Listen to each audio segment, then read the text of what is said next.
This episode was sponsored by our patrons: Kim Hokinson, Marie Elaine Kelly, Bree Ames Smith, Robin Brown, Cornelia Weiss, Heather Justin, Jan Elise Cannon, Jill Harrigan, Maria Sanchez, Valerie Jacobson, Jamie Lang, Heather McKinnon, Michaela Frew, Amanda Gilmore, Monique Harris-Pixato, Sarah Mikado, Natalia Karuska, and Caitlin McTaggart. Thank you so much for being our sponsors. We couldn't do it without you. You too can become a sponsor for as little as $1 a month to help make more episodes happen and to get these episodes ad-free.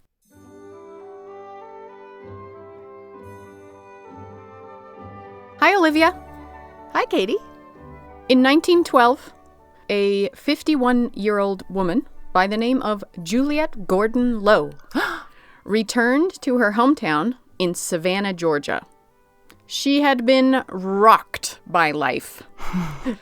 Disappointment, failure, heartbreak, humiliation. Nothing turned out the way that her life was supposed to be.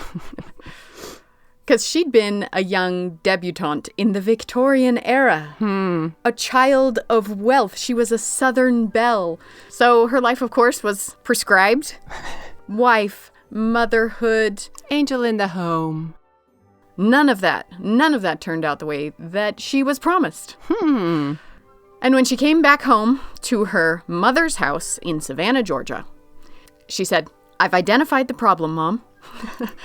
Girls are raised to wait for marriage. Wait to be chosen, and then you will take up your true calling, which is to be a wife and a mother." And she called up her cousin and famously said, "I've got something for the girls of Savannah and all of America and all of the world, and we're going to start tonight."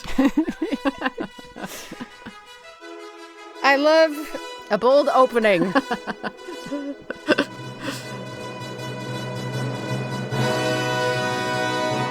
Thus was founded the Girl Scouts of America, which would, of course, become a global Girl Scout organization, aiming to prepare girls for a new era of womanhood by fostering self-reliance, leadership, adventure, independence, strength, smarts, skills. And of course, over the past more than 100 years, it has become the largest and most successful organization for girls in the whole entire world. She's a famously bold and adventurous personality, and it's easy to take that for granted, but when you learn about her life and where she came from and what she was supposed to be, Where did that come from? Yeah. The story takes us all over the world, but it begins in Savannah, Georgia, as did we. I'm sure you recall our visit to the Juliette Gordon Low house on What's-Her-Name weekend in Savannah. Oh, yes. That was inspiring, much more than I ever expected. Yeah. I've been telling every Girl Scout selling cookies that they need to find a way to visit there someday in their life. Touring the house was so wonderful, wasn't it? Especially seeing all the other Girl Scouts. It was amazing. That were there on their little pilgrimage. And all of them having the absolute best day of their life, right? Like that this is not just a historic house tour they're being dragged through. This is the greatest thing that's ever happened to them. Yeah. It was so wonderful. They're all like fizzing with enthusiasm. So, let's all go there together for the next hour. Yes, please. I'm Katie Nelson. And I'm Olivia Mikkel. And this is What's Her Name? Fascinating women you've never heard of.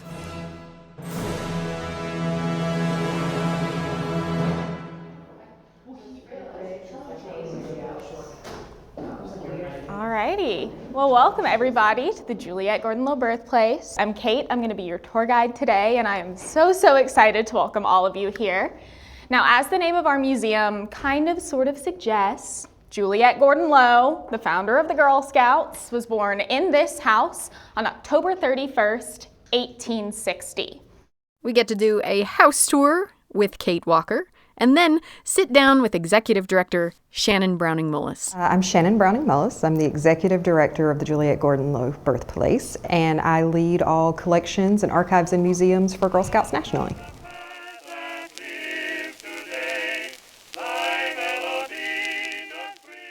Now, we do need to note that she never went by Juliette Gordon Low in her lifetime.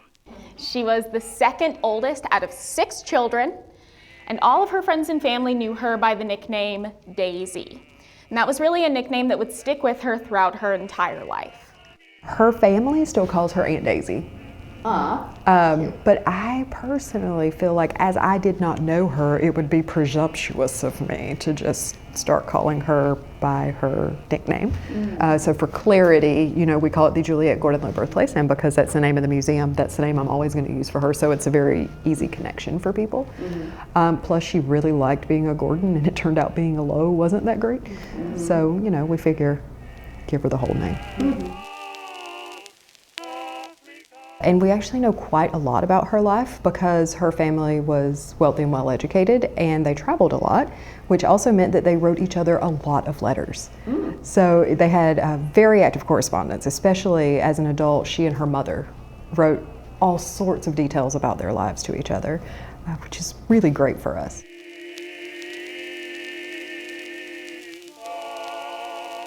So she was born in 1860. Just a bit before the Civil War begins, so a very interesting childhood. Her father fought in the Civil War, so he was away for long periods of time, and she was here when Sherman marched into the city.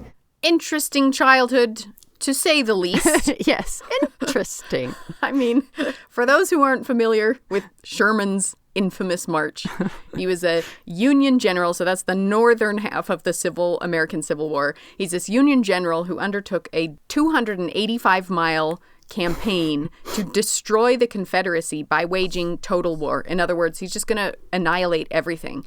So he marched 60,000 troops from Atlanta, which is inland, to Savannah, which is on the coast. So Juliette would have been 4 years old, and they were celebrating Christmas when Sherman arrived. So in fact, one of the enslaved women who was here at the house woke her up, and they watched Sherman's troops march into the city from the window upstairs. So a lot of these moments in history, she's there for. This is the moment when Sherman marches into Savannah that everything changes. The Emancipation Proclamation now has some teeth to it because Sherman stays in Savannah for a while to enforce it. Juliette's mother, Nellie, she actually took all of her kids off to Chicago, where she's from, to stay with relatives for years to wait for things to settle down. And, of course, it goes without saying, they will never be enslavers ever again. So her family, obviously, privileged family in Savannah, which affected how she grew up and the resources that she had. A lot of the things she did, she wouldn't have been able to do if she had not had that level of wealth and privilege. So we try to be very conscientious and honest of the fact that Juliette Gordon Low did some amazing things, and she did them because she's had these resources that she wouldn't have had if her family hadn't enslaved other people.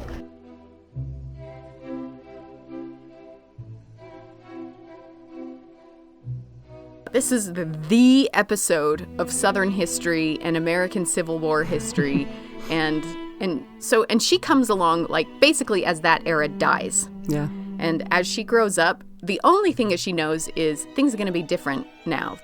The old world is gone. But it's also peak Victorian era.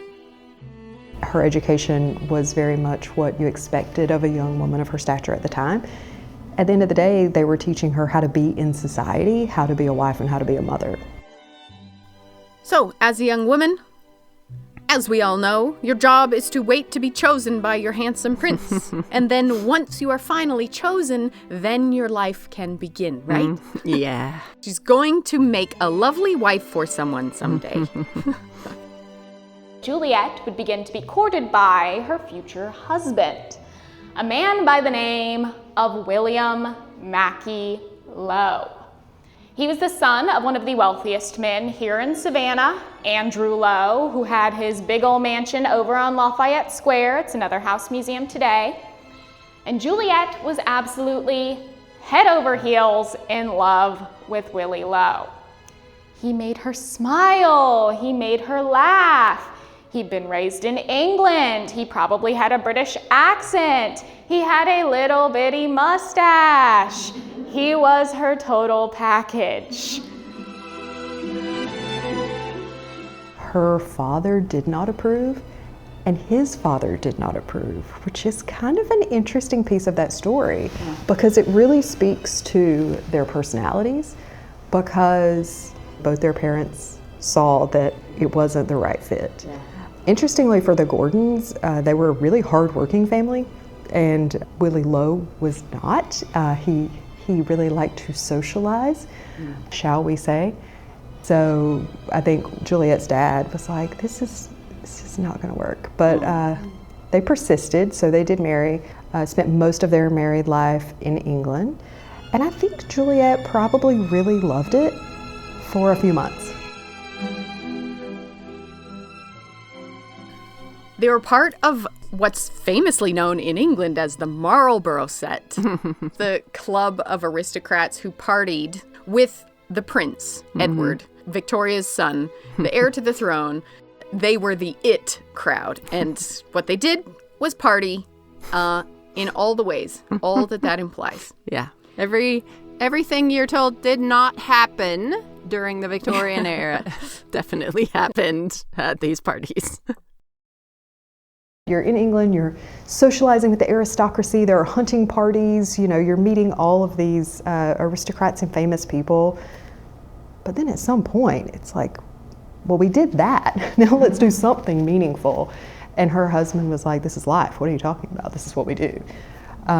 He was willing to do charity work and to help society to the extent that it was expected of his class, which meant he wrote checks.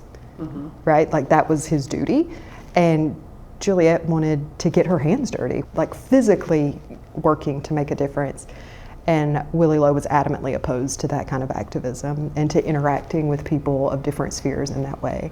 I think that's one of the wedges in their relationship. Obviously, infidelity is also not helpful. So there's that. He wasn't interested in seeing her or spending time with her. He was drinking quite heavily, and when he was around her, he could be quite cruel.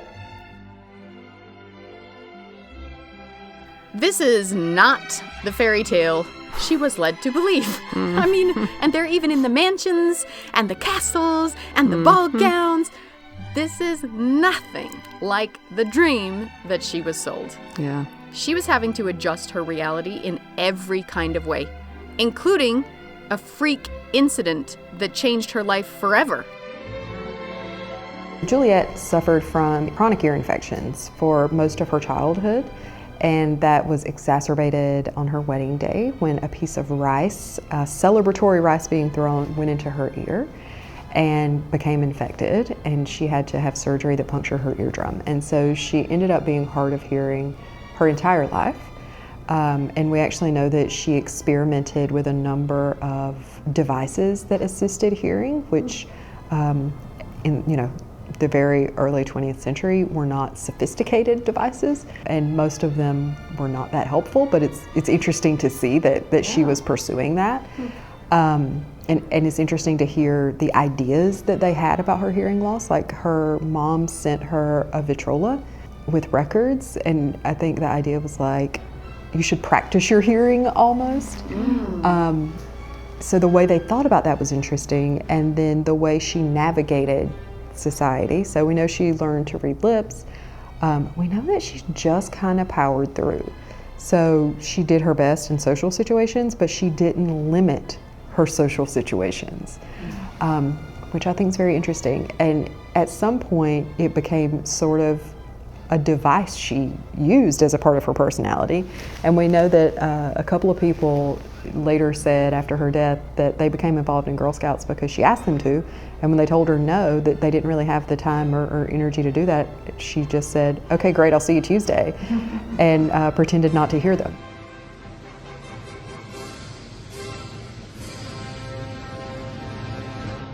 She is trying to bear up some very hard knocks in life.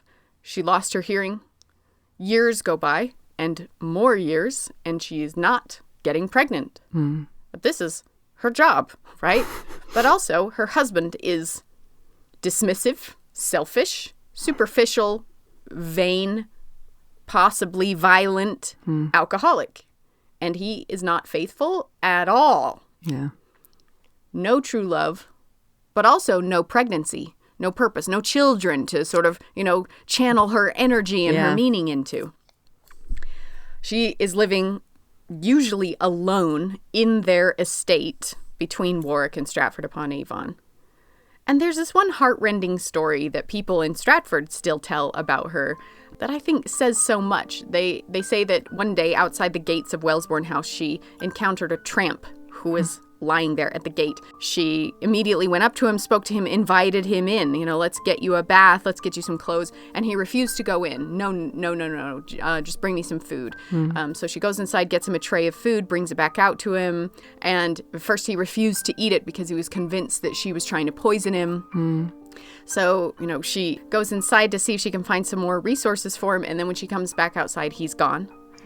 And then 2 days later, he was found dead somewhere in the countryside.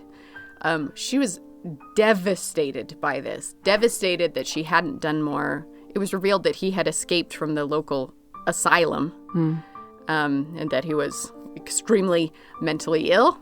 But for the rest of her life, she was so devastated by this that she didn't handle it well and that she failed to save this guy. So her heart is wide open and her life is one humongous disappointment. What's a girl to do? I guess we can all imagine. There's lots of ways.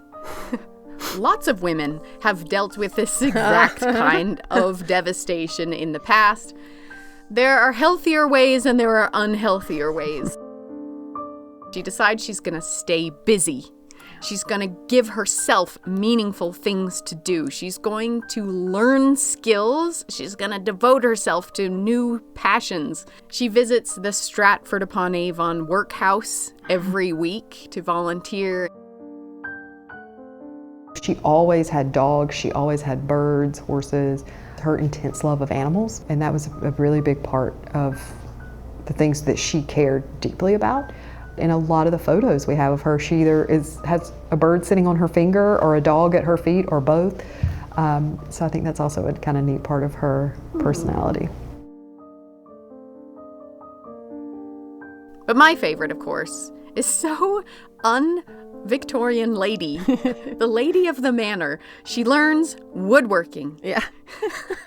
She carves an entire mantle for one of their fireplaces.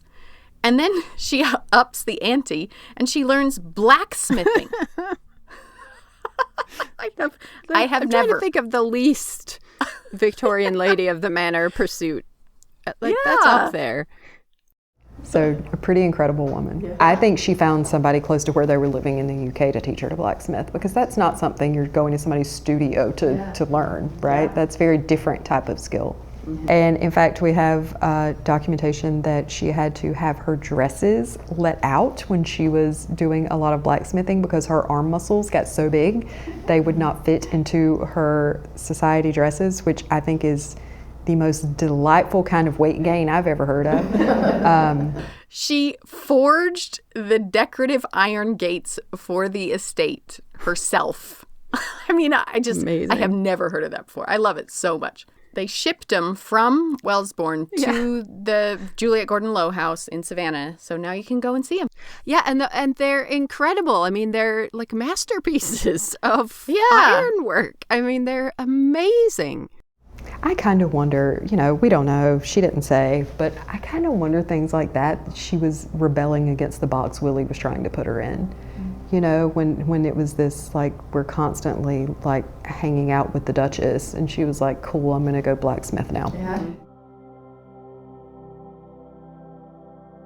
This is 12 years of her life that she's living married to Willie Low in her empty, sad Wellsbourne house, trying to figure out how to move forward with her life.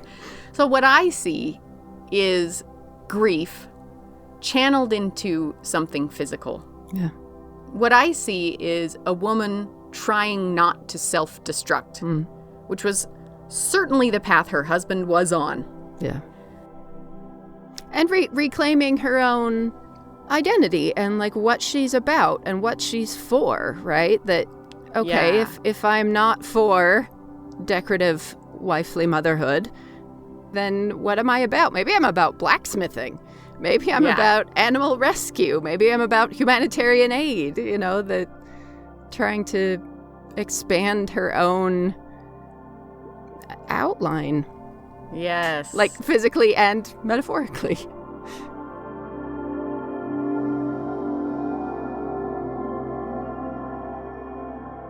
By 1901, she files for divorce, which was such a scandal in those days. Yeah. And, you know, back then, a divorce was public. It's in the papers. You have to declare the reason why.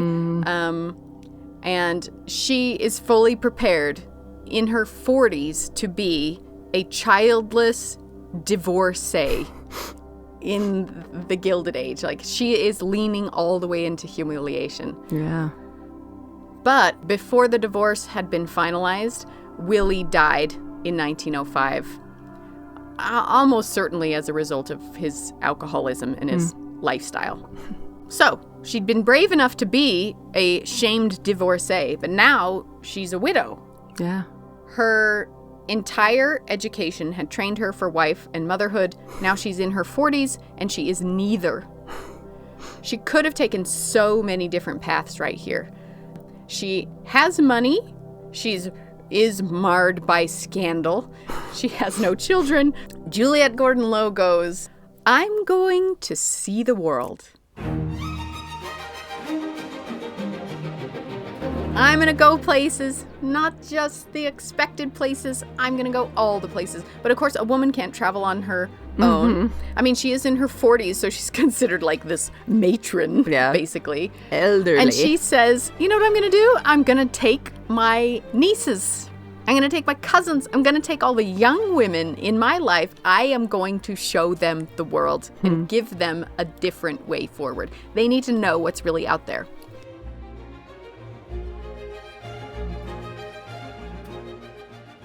That room has some souvenirs from Juliette's travels in it. As I said, after her marriage, she was feeling really lost. She was trying to find some purpose in her life, and she spent a lot of her time traveling. If you look in there, you'll see an assegai, which is a South African throwing spear that trade routes allowed Juliette to pick up in Egypt. There's also a French parasol, and out in the hallway there is a Buddha that she got on her trip to India and Sri Lanka.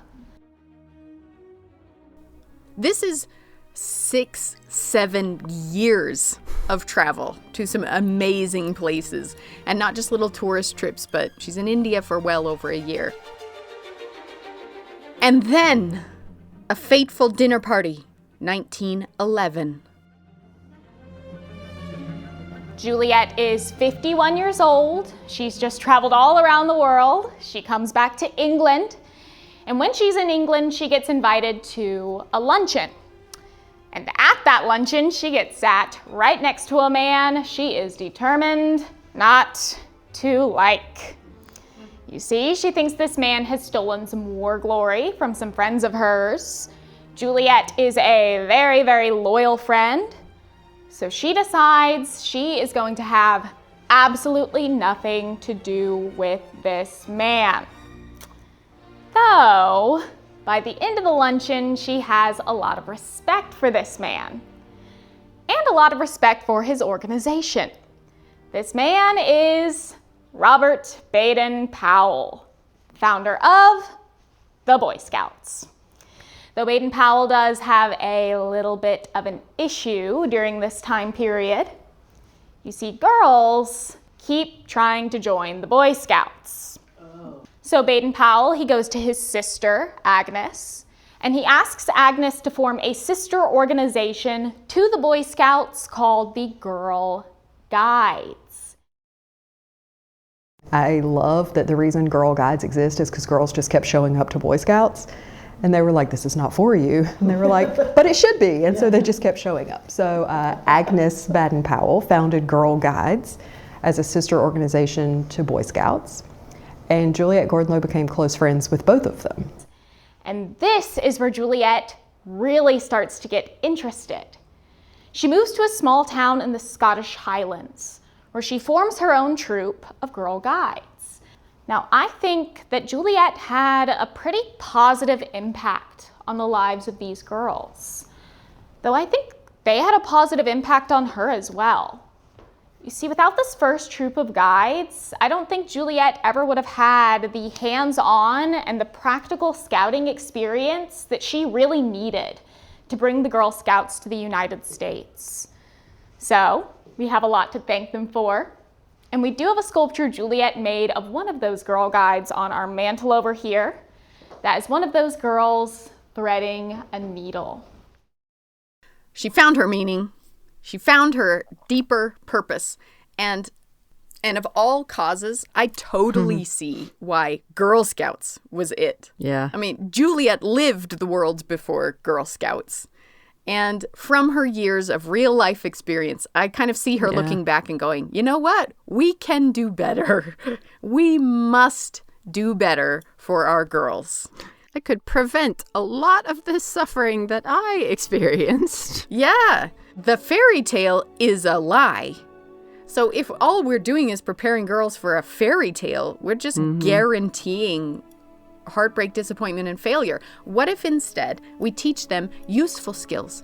What if we prepare them to be leaders? What if we show them that they can make the world a better place all on their own? And then she hops on a boat and she heads back to Savannah. And once she gets here, she calls up her cousin Nina Pape in our portrait over here. And she says, "Come right over. I've got something for the girls of Savannah, and all of America, and all of the world.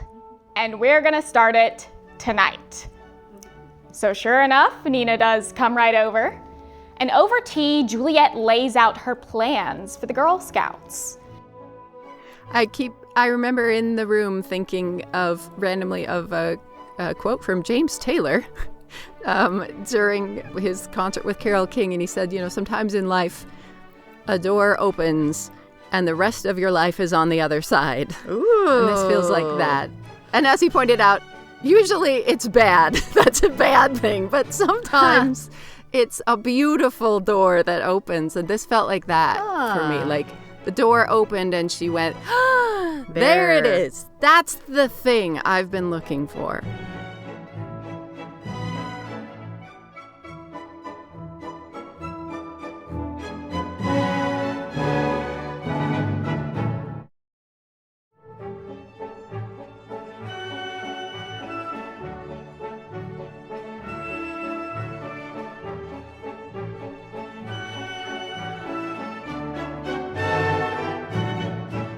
How Girls Can Help Their Country.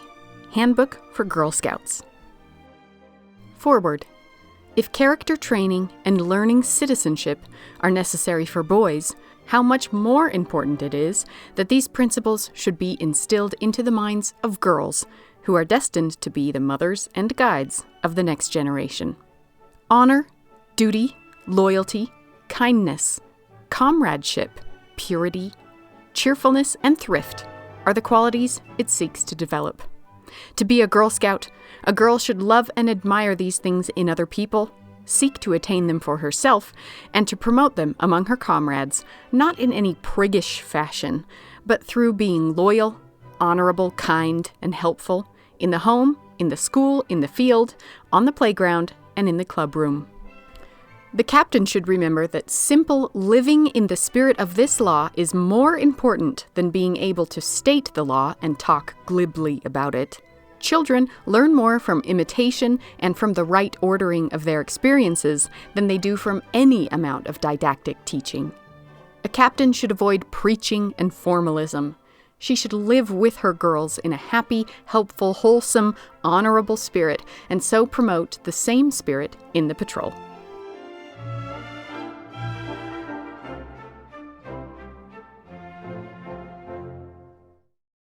One thing that I think is really interesting is that Juliette, and I think this is true of a lot of people who are really passionate, early in her life flitted from interest to interest because I'm sympathetic to this. She wanted to do all the things, so she would go from one thing to the next thing.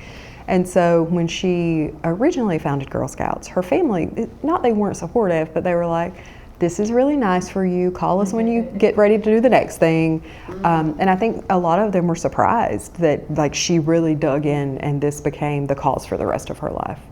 But I don't know how long it took her family, including Nellie, to be like, oh, we're sticking with this thing. This is not like piano lessons. Like, we're going all in. Which is kind of cool when you think of the Girl Scout program today and the way troops work and the way badges work. We always say Girl Scouts is a girl-led movement because your troop can be like, we are the equestrian troop. We want to earn every badge that has to do with taking care of horses and riding them. And you could do that if you wanted to. You could say, we want to be the arts and crafts troop. The only thing we want to do is make arts and crafts. Or you could do a little bit of every single thing. It can be whatever the girls are interested in and they choose to pursue. And that kind of does make sense, right? With Juliette and wanting to have all the experiences. The thing that the public doesn't know as much about Juliette and the founding of Girl Scouts is that it is intricately tied to the progressive education movement, to the kindergarten movement. So there was a group of women here in Savannah, while Juliette was over in England and traveling the world, who were changing education, who were saying, we should do really crazy things, like let kids learn through doing and let them work together and teach them through experience. And let them go outside. And traditionalists were like, that's crazy. Clearly, absolutely not. We should have them sit in a room and just repeat things back to us over and over again. So these progressive era education activists all over the country are really changing things. And here in Savannah, Nina Pape, Juliette's cousin, who is a headmistress of a school, is part of this. So when Juliette comes here, Juliette had a huge personality. She had lots of ideas. She had lots of passion. So she's the person who jumps up and down and goes, let's found Girl Scouts. It's going to be amazing. She's not necessarily the person who's going to make sure that we have all the supplies we need and the meetings are scheduled and there are enough leaders for the number of girls in the troop and all of those things. And it's this group of 5 women first who really do that work and make this a thing that can endure because it has a solid foundation. And then what we see is Juliette goes around the country and she is the cheerleader of Girl Scouts, but what she's doing is recruiting people who are going to fund the organization.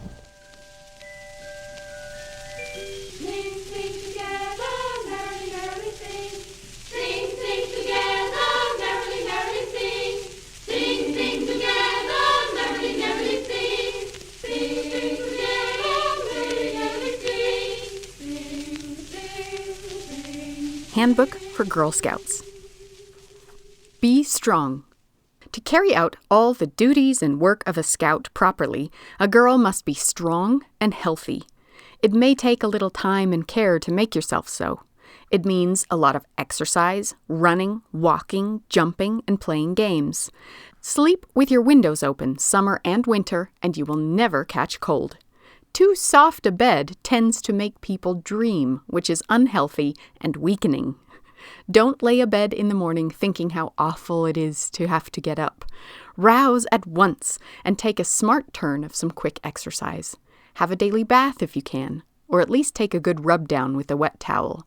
Learn to breathe through your nose. Breathing through your mouth makes you thirsty, and so does chewing gum.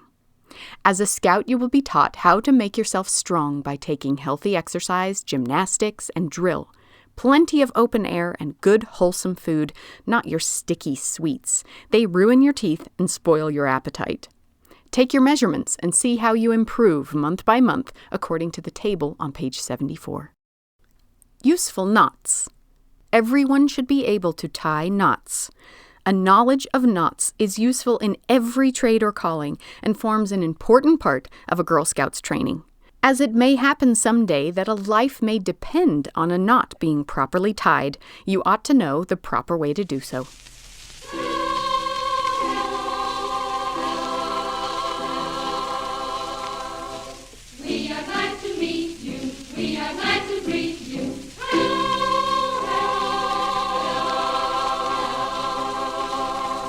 So they start recruiting, inviting girls and their mothers over for tea, hosting some of those tea parties in this very parlor room. And over tea, Juliette would tell these girls about all of the exciting things that they were going to be doing as Girl Scouts. How they'd go hiking, they would go camping, they would learn to navigate by the stars, they would play basketball. Believe it or not, our early Girl Scouts were super into basketball. So pretty quickly, she had her first troops here in Savannah. Though our very first registered Girl Scout had never attended any of these tea parties. In fact, she wasn't even at the first official meeting on March 12th. This was Juliette's niece, Margaret Daisy Doots Gordon over here. Now, Juliette wanted a family member's name to be the very first one on that list. So she wrote Margaret's down without telling her, creating kind of a precedent for voluntelling your girls they were going to be Girl Scouts, which is something that is still a major part of the Girl Scouts today. So one thing that I find really interesting is that today we say we want to teach our girls about leadership and self-sufficiency. And people say, awesome, let's do that. But in 1912, wealthy Savannah families said, why would we want our daughters to learn those things? That has nothing to do with what their future is going to be like. And so one of the things that I think was the most brilliant of Juliette's ideas was these tea parties that she hosted. And the reason I love it so much is because she took this really accepted feminine social custom and she used it to upend what was a feminine social custom, right? She used tea parties, inviting moms and daughters to convince them to participate in a movement that was going to change what it meant to be an American girl. And I think that's so powerful and so brilliant. And I love that we have letters from Nellie, her mom, because this was her mom's house when those tea parties were happening. And her mom's writing to her friends and she says, Juliette's hosting these tea parties for girls and they're more elaborate than the ones I threw for the president when he was in town. And so she is going all out to get people to buy into this movement. And I think she's just doing it in a really clever way. So she does, girls participate, and Girl Scouts grows very, very quickly. Actually, when she founded Girl Scouts with Nina Pape that night, it was Girl Guides. I was going to ask. Yeah. And within a year, it changed to Girl Scouts at the insistence of the girls. Oh, that's how it happened. Which I really like, because in the UK, there was this idea that the boys are scouts. Girls can't be scouts, but they could be guides. Mm-hmm. And American girls said, no, thanks. We're going to be scouts too. So they became Girl Scouts. Fantastic. Uh-huh.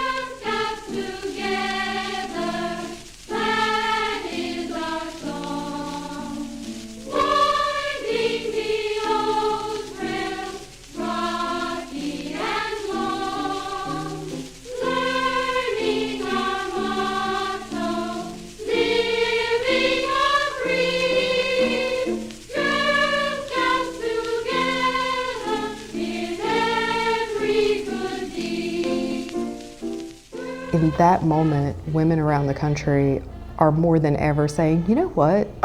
The way we're treating people in our society is really not the way we want them to be treated. We don't have the vote. So we're working on that, right? But we need other ways to change our communities. And they did. I love that women just make this organization exist. They didn't try to work through government. They didn't ask for permission. They didn't apply for grants or funds. They didn't involve the man in any way. They just saw a need and they said, we're going to do this. We're creating a program. We will now be empowering girls. I love that. So one of our taglines is not asking for permission since 1912. Really? I love that. Oh, Isn't that great? yes. If I get a tattoo, that may be what it is. Isn't that great? Ah, I love it.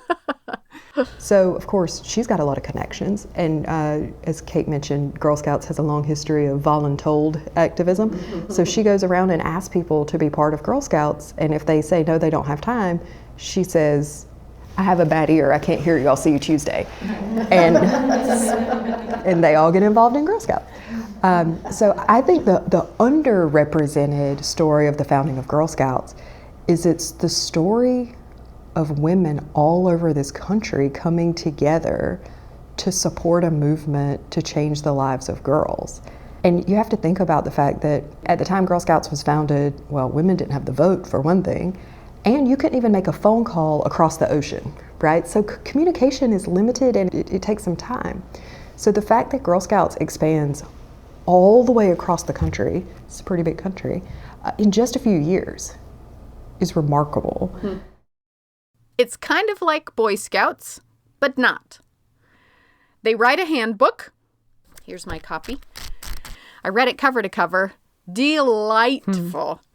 The way they pull from Boy Scouts, I think, is really interesting because the UK handbook was like 400 and something pages, and it's called how boys can help the empire, or how it's explicitly imperial.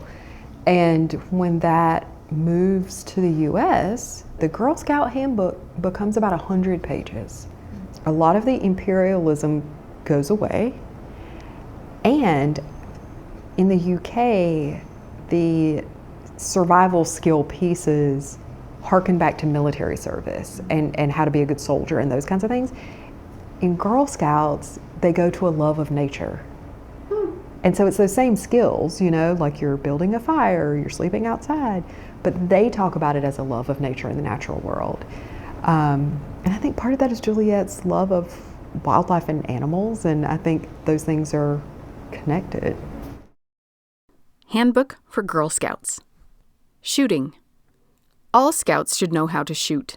By this, I do not mean that you should go all day behind some big dog and try to kill the birds he finds for you, for that is the most useless form of shooting, all things considered, that can be devised. What I mean is that Scouts should know how to load and fire a gun or other firearm so as not to be at a loss for a means of defense should an emergency arise. It is one of the best means to be prepared.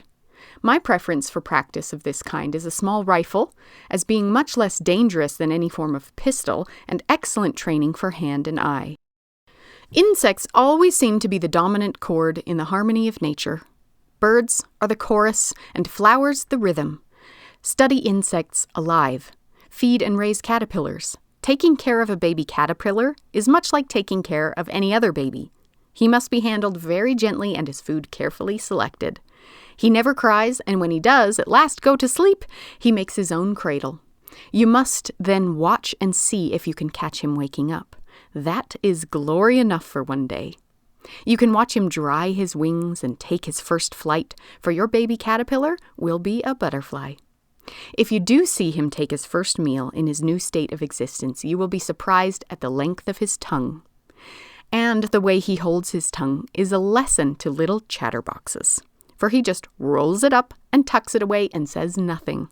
Flies, bees, grasshoppers, and beetles are a study to be followed after the butterflies.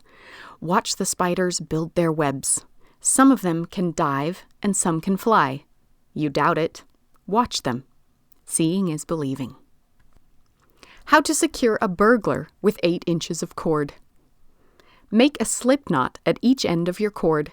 Tie the burglar's hands behind him by passing each loop over his little fingers. Place him face downwards and bend his knees. Pass both feet under the string and he will be unable to get away. Oh, wow. Like, these are good skills. Think about the framing there. What a revelation. Power. For Southern debutante little girls Yes. of like this is a thing you may be called upon to do and you will be fine. able to do. You.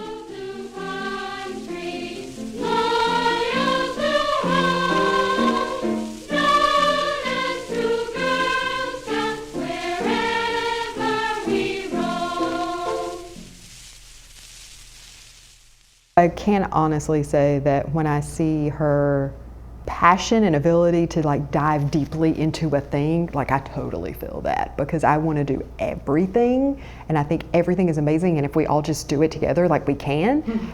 Yes, so yes, I feel her on that. I think you have to be really stubborn to do something like this. You have to, as we always say about her, you have to not hear the word no. But I also think sometimes she didn't hear the word no in a way that wasn't considerate of people who were trying to say it. And I hope not to be that person. So I don't idealize her. I relate to her in a lot of ways, but I don't idealize her, as we shouldn't, any humans, ever. It's not a good idea.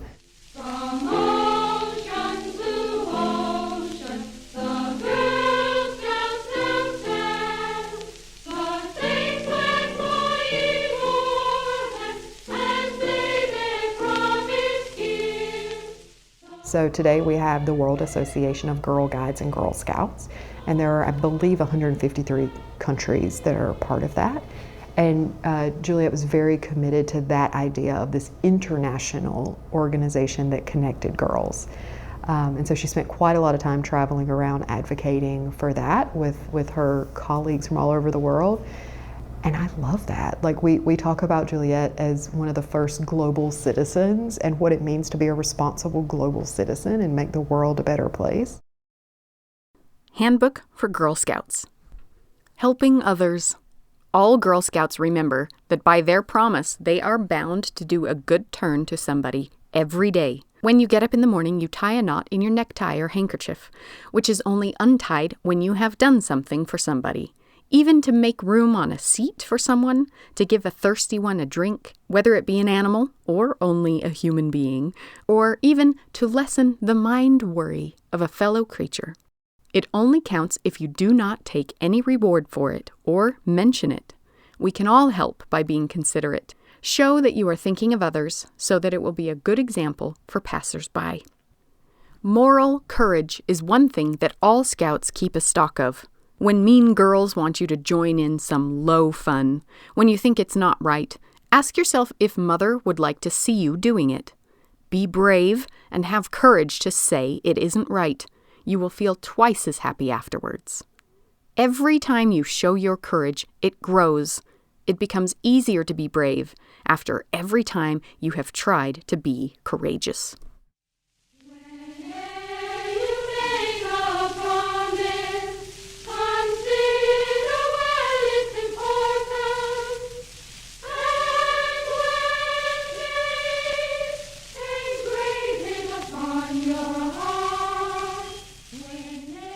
In 1917, a troupe in Oklahoma baked and sold cookies as a fundraiser.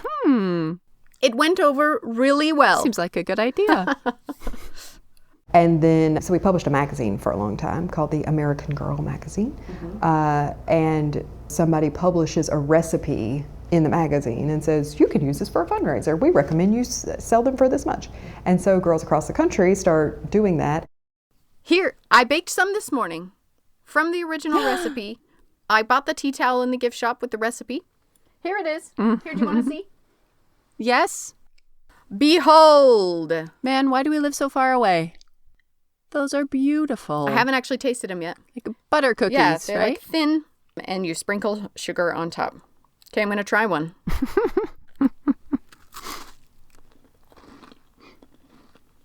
Yep. Butter cookie? Yeah, butter cookie. I love a good butter cookie.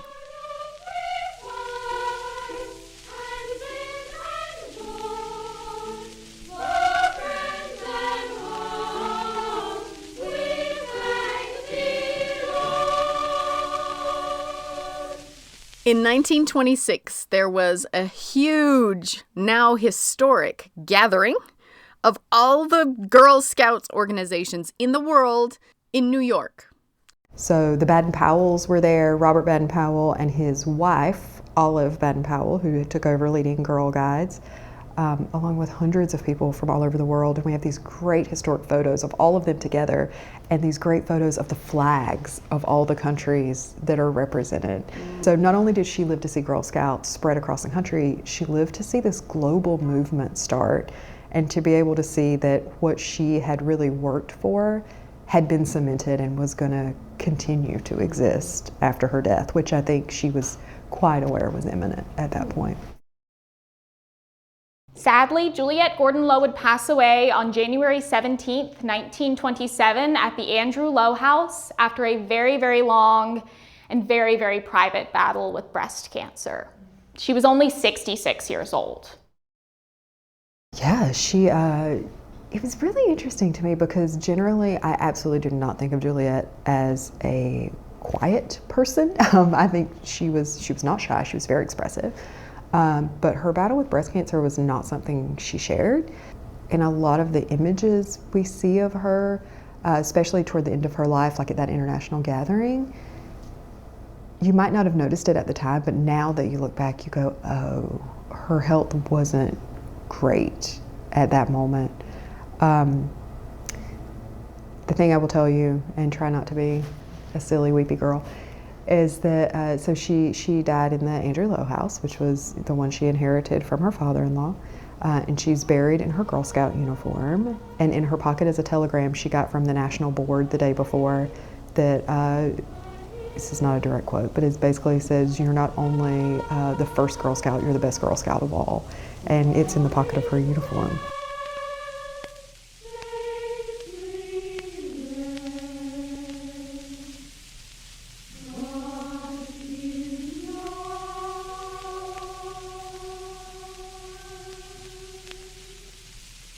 So this really is the thing that not only keeps her name alive, but I think she would have said it's the thing that made her life worth it.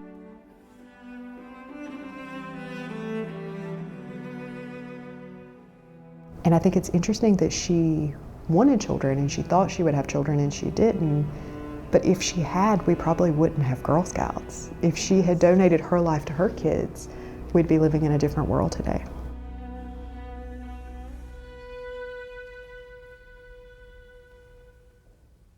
Her organization, the Girl Scouts, would continue on, and this house would end up needing a little bit of help. In the 1930s and 40s, the city wanted to tear the house down and put a gas station in its place. Well, obviously our Girl Scouts were not very happy about that. So they started a campaign called Dimes for Daisy.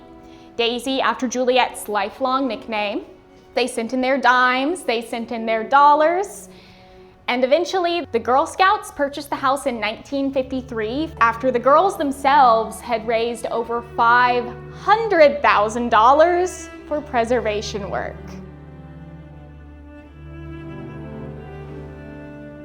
It should probably come as no surprise that when this house was opening as a museum in the 1950s, segregation was a pretty big issue. And the big question was whether this house would open as a segregated or a desegregated space. And I am proud to say that when this house opened as a museum on October 19th, 1956, it was a desegregated space in the city of Savannah. The Girl Scouts wanted it to be an island of sanity in a world of insanity, where girls of all races and all backgrounds could come together and discuss world issues. And that's a mission we're still trying to uphold today.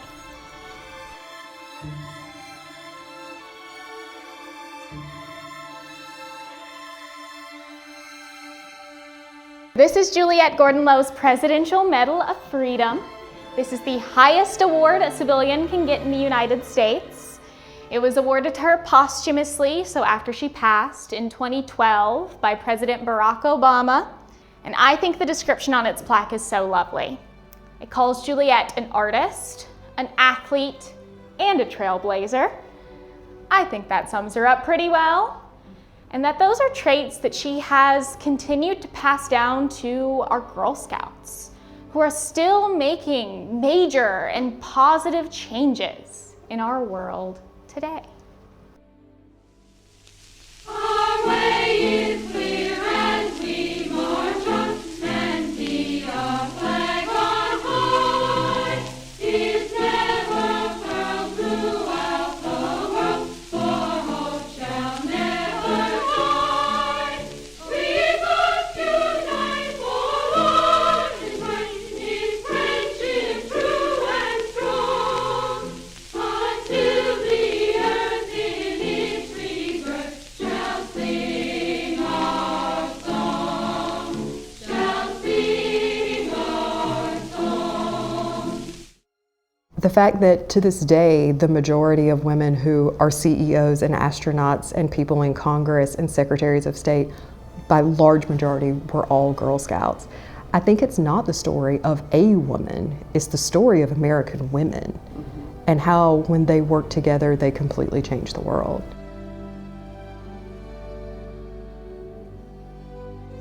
The World Association of Girl Guides and Girl Scouts currently has 10 million girls enrolled in 152 countries. On the Girl Scouts website, after listing all these organizations, their quote is, "All of us are working together to make the world a better place."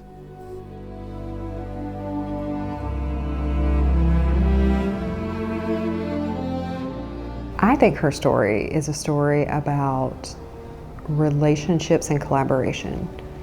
It's about having an amazing idea and looking around you at your people and your sisters and your cousins and your mom and thinking, how can we make a dream come true? And the only way you do that is leaning on each other and creating a web of support through all these women. And I think that's what they did for girls. And then they created an opportunity for girls to do that with each other all over the world in a way that could continue in perpetuity.